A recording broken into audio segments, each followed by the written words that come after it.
d'abord, on a beaucoup de respect pour l'Afrique du Sud, puisque comme vous l'avez signalé, c'est la dernière équipe qui nous a battus après le mondial, et la première et la seule. Maintenant, voilà, on ne se dit pas qu'on est dans une position favorable, au contraire. On a vu les matchs précédents, il y a des surprises, il y a des équipes qui confirment, d'autres qui ne confirment pas. Nous, on est dans l'humilité, comme je l'ai dit depuis un an. On vient avec cette compétition avec beaucoup d'humilité. On respecte toutes les équipes, notamment l'Afrique du Sud. On sait que c'est une équipe qui va nous poser des problèmes. Mais en même temps, on vient aussi avec notre confiance, comme vous l'avez dit. On est demi-finaliste de la Coupe du Monde.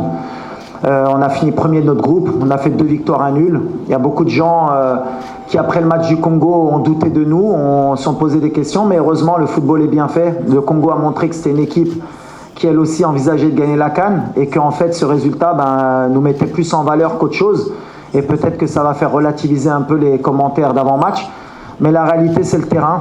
Tout ce qui est passé maintenant est passé, c'est des matchs à élimination directe. Bien sûr qu'on a perdu contre l'Afrique du Sud, c'est bien, comme ça nous fait une piqûre de rappel, même si c'était un autre contexte, une autre équipe, ça n'avait rien à voir avec aujourd'hui. On jouait pratiquement un match amical au mois de juin. Il n'y avait pas tout notre milieu de terrain, on a essayé Ziyech au milieu, il n'y avait pas notre gardien de but, on avait des ailiers qui ne sont pas là aujourd'hui.